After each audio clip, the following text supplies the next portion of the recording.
امام left side پہ کھڑا ہوگا اور مقتدی دائیں طرف کھڑا ہوگا۔ تیسرا اہم ترین مسئلہ یہاں پہ یہ ثابت ہوتا ہے کہ نماز کے دوران بھی وہ حرکت جائز ہے جس سے نماز کی اصلاح ہو۔ اب عبداللہ بن عباس بائیں طرف آ کے کھڑے ہو گئے نا، تو آپ نے ان کو پیچھے سے پکڑ کے سر سے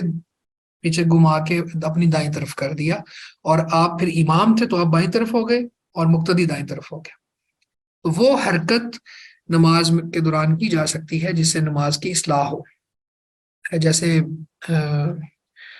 مطلب فون بج رہا ہو تو اس کو بھی خط بند کیا جا سکتا ہے کیونکہ باقی لوگ اس سے ڈسٹرب ہوتے ہیں۔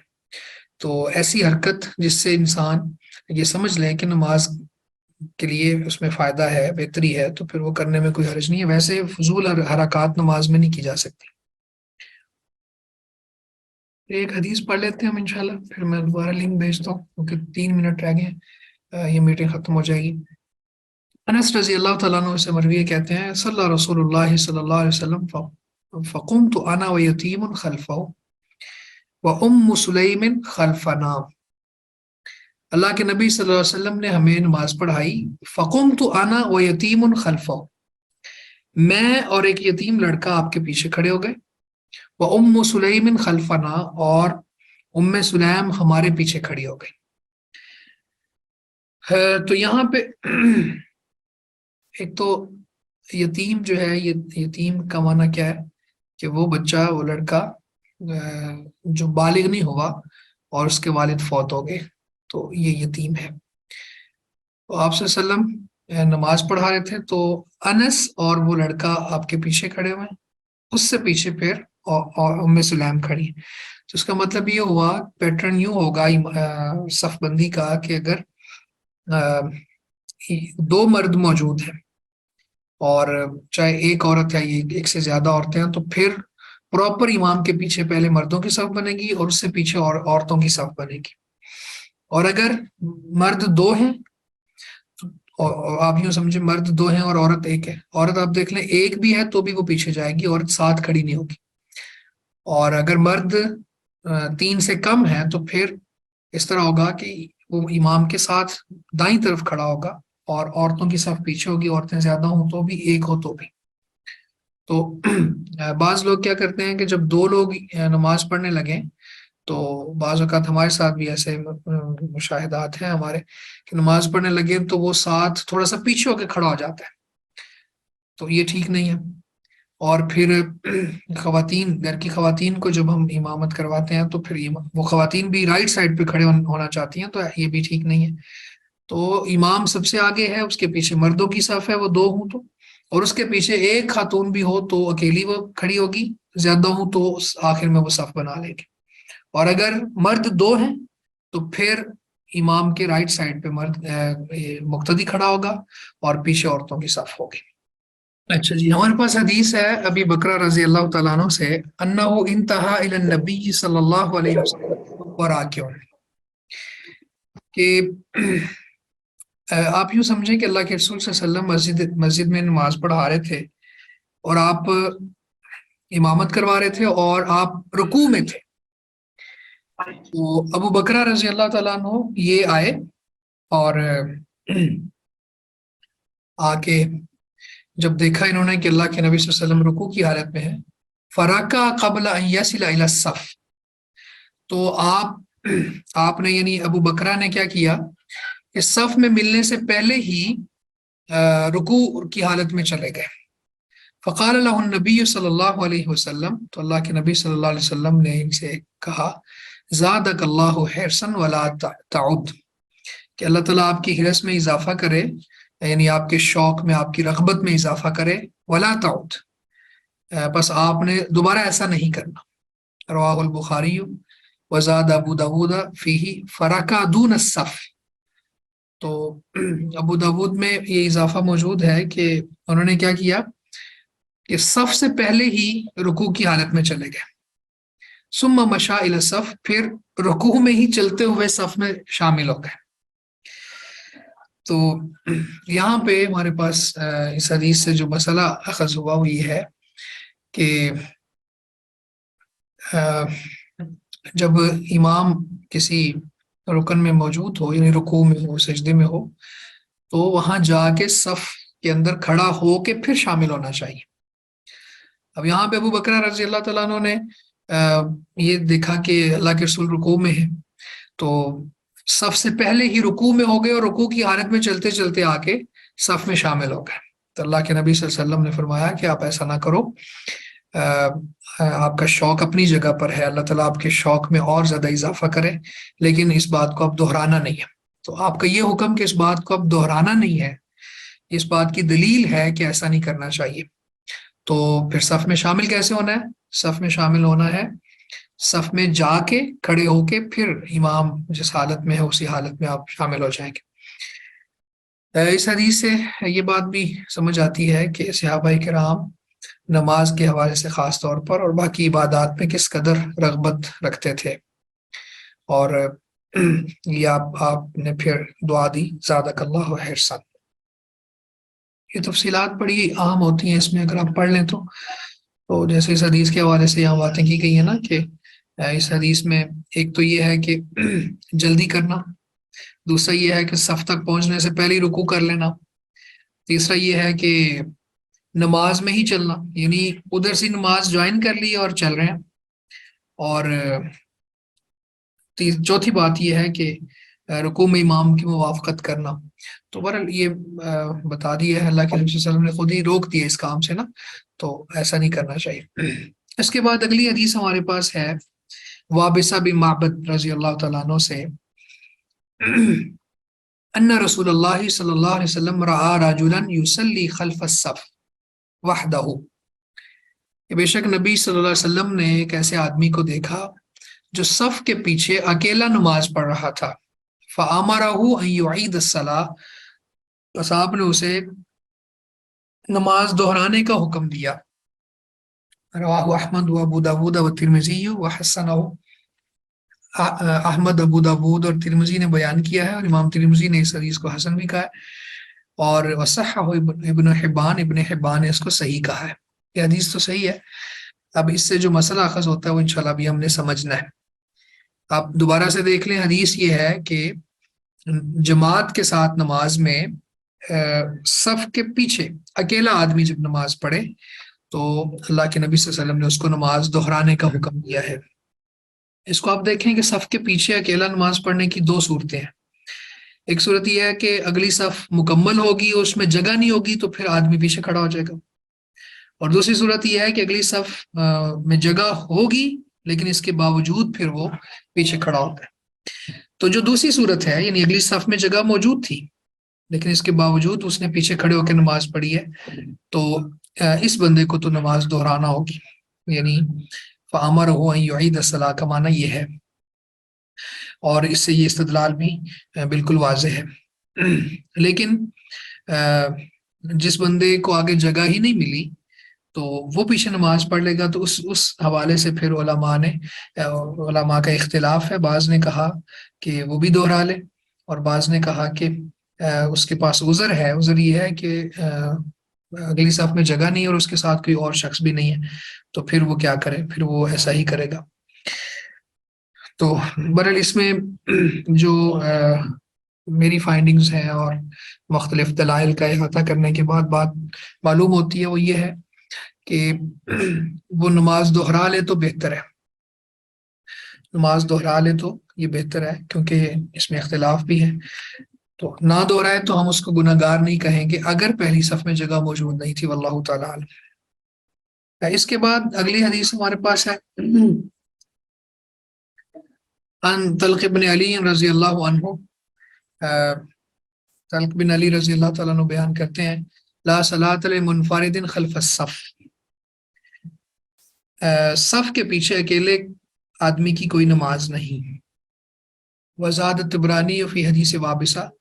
اور حدیث وابصہ جو پیچھے گزری ہے اس میں طبرانی نے اضافہ کیا ہے الا دخلت معهم او اجتررت رجلا، تو ان کے ساتھ کیوں نہیں داخل ہو گیا، یعنی پہلی صف والوں کے ساتھ کیوں نہیں مل گیا، یا وہاں سے تم نے کوئی آدمی پیچھے کیوں نہیں کھینچ لیا۔ اب یہ حدیث ہمارے پاس ہے، لیکن اس حدیث کے اوپر علماء نے بحث کی ہے کہ ضعیف ہے، تو خیر اگر تو یہ روایت بالکل ثابت ہوتی تو پھر آگے سے بندہ پیچھے کھینچ لینے میں کوئی حرج نہیں تھا، لیکن چونکہ یہ حدیث ثابت نہیں ہے تو اس لیے پھر آگے سے بندے کو کھینچنا جو ہے اس کے حوالے سے علماء میں اختلاف ہو گیا۔ تو اس کے جو کہتے ہیں کہ نہیں ایسا کرنا چاہیے، وہ بہت سی ریزنز دیتے ہیں۔ ان میں ایک ریزن یہ ہے کہ اس بندے کو افضل جگہ میں وہ کھڑا ہوا تھا وہاں سے ہٹا کے اس کو پیچھے لے آئے ہیں، تو آپ نے اس کے ساتھ یہ اچھا نہیں کیا کہ وہ ایک افضل جگہ پہ تھا، اس کو مفضول جگہ پہ آپ لے۔ دوسرا یہ تھا کہ آپ نے بلا وجہ اس کو ڈسٹرب کر دیا، اس کا کیا قصور تھا۔ تیسرا یہ ہے کہ جب اس کو آپ نے پیچھے کھینچا تو اگلی صف میں خلا پیدا ہو گیا، اور اس سے اگلی بات یہ ہے کہ جب خلا پیدا ہوا تو پھر شریعت کہتی ہے کہ سب لوگ ملے اور خلا کو فل کریں، تو پھر پوری صف میں ہی ڈسٹربینس ہو گئی اور حرکت پیدا ہو گئی۔ تو اس لیے وہ جو پچھلی بات گزری تھی اسی کو لیا جائے گا کہ اگر تو آگے جگہ ہے تو اس کو آگے کھڑا ہو جانا چاہیے، اگر جگہ نہیں ہے تو پیچھے کھڑا ہو جانا چاہیے۔ تو پھر وہ نماز دہرا لے تو بہتر ہے، نہ دہرائے تو گناہ نہیں ہے انشاءاللہ۔ اس کے بعد ہمارے پاس ابو ہریرہ رضی اللہ تعالیٰ عنہ سے حدیث ہے، نبی صلی اللہ علیہ وسلم قال، نبی رحمت صلی اللہ علیہ وسلم سے مرفوع حدیث ہے کہ آپ نے فرمایا اذا سمعتم الاقامہ فامشوا الی الصلاۃ وعلیکم السکینۃ والوقار۔ اذا سمعتم الاقامہ، جب آپ اقامت سنو، یعنی ایک اذان ہے اور ایک اقامت، تو اقامت متصل پہلے کہی جاتی ہے جماعت کے، تو جب تم اقامت سنو فامشوا الی الصلاۃ، تو نماز کی طرف چلو، چل پڑو، یہ چل کے جاؤ، مشا یمشی کا معنی ہوتا ہے چلنا۔ وعلیکم السکینۃ والوقار، اور تمہارے اوپر سکون اور وقار لازم ہے، یعنی چلنے میں اس طرح سے نہیں کرنا آپ نے کہ مطلب بہت عجیب طریقے سے چل رہے ہوں کہ آپ کو دوڑنے کا امکان اس میں ظاہر ہو رہا ہو، یا پھر ایسے جیسے انسان بہت تیزی میں ہوتا ہے۔ آپ دیکھیں آگے ولا تسرعوا، اور جلدی نہ کرو، جلدی کرنے سے مراد کیا ہے؟ دوڑ کر نہ چلو، یہاں پہ دوڑنا مراد ہے۔ فما ادرکتم فصلوا، بس جو تم پالو تو پڑھ لو، یعنی جو تمہیں جماعت کی رکعات مل جائیں وہ پڑھ لو۔ وما فاتکم فاتموا، اور جو رہ جائیں، جو فوت ہو جائیں مطلب جو رہ جائیں، فاتموا، بس وہ پوری کر لو۔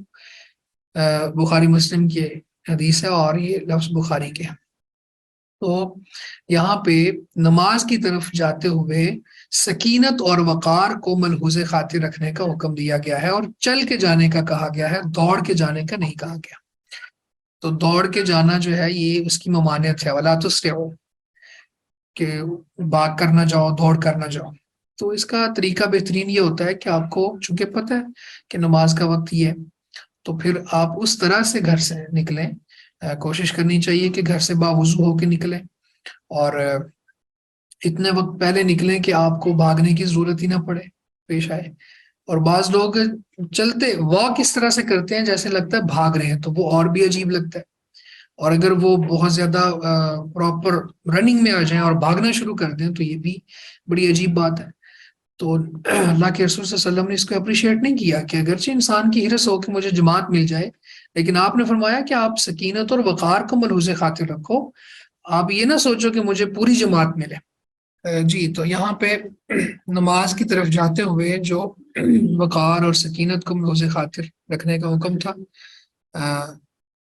وہ بیان ہوا ہے۔ اس کے بعد اگلی جو حدیث ہے یہاں پہ اس حدیث کا جو آپ عنوان قائم کریں یا پھر اس میں جو مسئلہ اخذ کریں گے ہم، وہ یہ ہے کہ زیادہ لوگ اگر کسی نماز میں جمع ہوں تو یہ زیادہ بہتر ہے۔ اب دیکھیں ابی بن کعب رضی اللہ تعالیٰ عنہ سے مروی ہے، کہتے ہیں رسول اللہ صلی اللہ علیہ وسلم نے فرمایا صلاۃ الرجل مع الرجل ازکی من صلاته وحدہ، ایک بندے کی دوسرے بندے کے ساتھ نماز زیادہ فضیلت والی ہے۔ ازکا کا مطلب ہے لفظی طور پر تو اس کا معنی ہوتا ہے زیادہ پاکیزہ ہے، لیکن بعض اوقات عربی کے الفاظ دوسرے مفاہیم اور معانی کے لیے بھی مستعمل ہوتے ہیں۔ تو ازکا زیادہ اجر والی ہے، من صلاته وحدہ، اس کے اکیلے کی نماز کی نسبت، وصلاته مع الرجلین ازکا من صلاته مع الرجل، اور آدمی کی نماز دو مردوں کے ساتھ، دو بندوں کے ساتھ زیادہ اجر والی ہے من صلاته مع الرجل، اس کی نماز ایک بندے کے ساتھ اس کی نسبت، یعنی اکیلا پڑھنے سے بہتر ہے دو بندے پڑھیں جماعت کروا لیں، اور دو بندوں سے بہتر ہے تین بندے موجود ہوں۔ وما كان اکثر فهو احب الى الله عز وجل، اور جو کوئی اس سے زیادہ کثرت ہو، یعنی زیادہ اوپر عدد چلا جائے اور تعداد میں اضافہ ہو، فهو احب الى الله عز وجل، تو یہ اللہ عز وجل کو زیادہ محبوب اور پسندیدہ ہے۔ اچھا، یہاں پہ یہ جو الفاظ آتے ہیں نا، صلاۃ الرجل مع الرجل ازکا من صلاته وحدہ، اکیلے نماز پڑھنے سے بہتر، تو یہاں سے ہم یہ جواز اخذ نہیں کر سکتے کہ اکیلا نماز پڑھنا بھی کوئی قابل تعریف ہے یا اس کو پڑھی جا سکتی ہے، کیونکہ ہم نے پیچھے بات کی تھی امامت کے حوالے سے کہ مرد کے لیے ضروری ہے کہ وہ باجماعت مسجد میں جا کے نماز ادا کرے، تو پھر یہاں پہ اس کا معنی نوافل بھی لیا جا سکتا ہے کہ نوافل میں اکیلے نماز پڑھنے سے بہتر ہے کہ ایک بندہ ساتھ اور ہو، اور دو سے بہتر ہے تین ہو، اور جیسے جیسے عدد بڑھتا جائے گا یہ اللہ تعالیٰ کو زیادہ پسندیدہ ہے۔ وعن ام ورقۃ رضی اللہ عنہا ان نبی صلی اللہ علیہ وسلم امرها ان تؤم اہل دارها، ام ورقہ رضی اللہ تعالی عنہا کو نبی صلی اللہ علیہ وسلم نے حکم دیا کہ وہ گھر والوں کی امامت کروائے۔ اس حدیث کا مطلب کیا ہے کہ عورت امامت کروا سکتی ہے، اور اس کی شرائط اور باؤنڈریز یہ ہیں کہ عورت عورتوں کی امامت بنے گی، یہ نہیں ہے کہ وہ مردوں کی امامت کروائے گی، یا پھر عورتیں اور مرد مکس ہوں تو پھر بھی عورت کو امام بنا لیا جائے گا، نہیں، ایک مرد بھی شامل ہو جائے گا تو وہ امام بنے گا، تو مرد ہی امامت کروائے اگر کوئی مرد موجود ہو، لیکن اگر عورتیں ہوں، صرف عورتیں ہوں، تو پھر ان کو عورت بھی امامت کروا سکتی ہے۔ یہ صریح دلیل ہے اس بات کی کہ عورتوں کی امامت جائز۔ بعض لوگ اس کے قائل نہیں ہیں، لیکن آپ دیکھ لیں کہ ام ورقہ رضی اللہ عنہا کو نبی صلی اللہ علیہ وسلم نے حکم دیا کہ آپ اپنے گھر والوں کی امامت کروائیں، رواہ ابو داؤد وصححہ ابن خزیمہ۔ اس کے بعد حدیث ہے ہمارے پاس جس میں نابینا آدمی کی امامت کا حکم ہے۔ انس رضی اللہ تعالیٰ عنہ کہتے ہیں ان نبی صلی اللہ علیہ وسلم استخلف ابن ام مکتوم، نبی صلی اللہ علیہ وسلم نے ایک دفعہ ابن ام مکتوم کو اپنا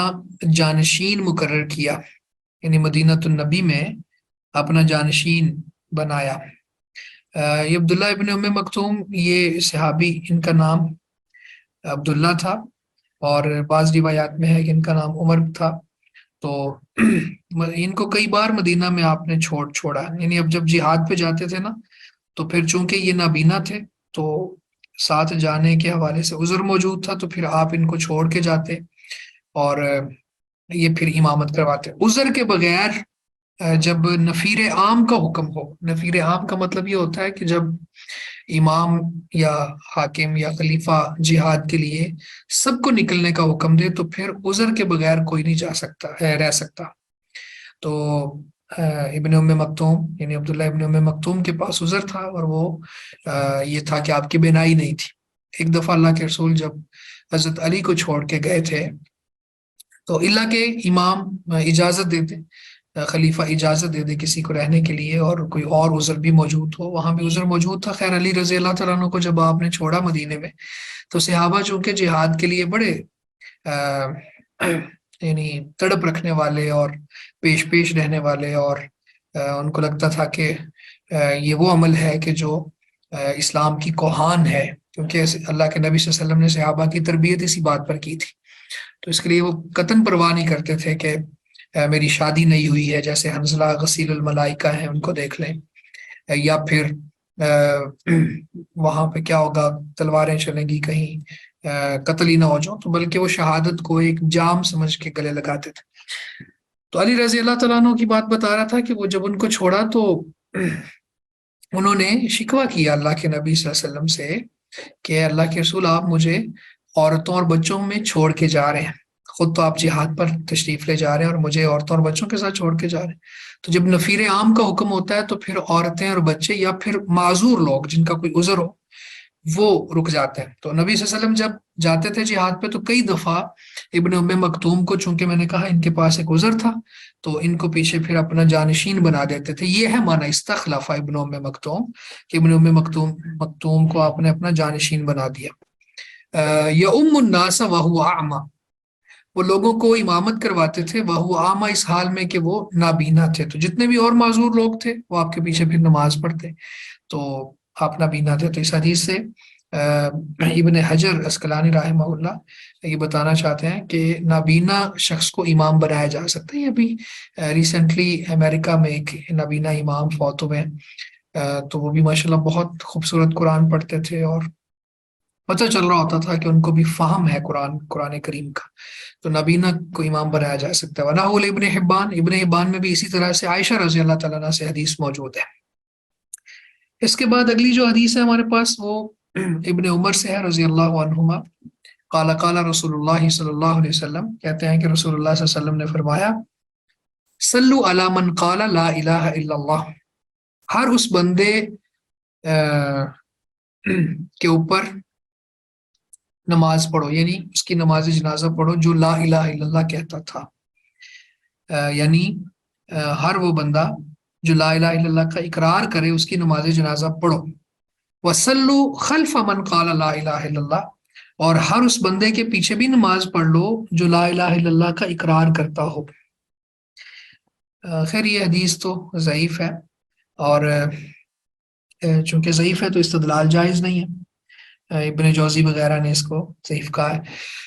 تو استدلال تو نہیں جائز. لیکن اس کو تھوڑا ہم یوں سمجھ لیں کہ جو لا الہ الا اللہ کہے، اس کا مطلب اب ہم اگر یوں لیں کہ جو لا الہ الا اللہ کے تقاضے پورے کرتا ہو تو اس کے پیچھے نماز پڑھ لیں، اور اس کے اوپر بھی نماز پڑھ لیں، یعنی اس کی نماز جنازہ بھی پڑھ لیں اور اس کے پیچھے بھی نماز پڑھ لیں. تو صرف یہ کہنے کی حد تک نہ ہو، اگر اس کے تقاضے، اور اس کے تقاضے پورا دین ہے،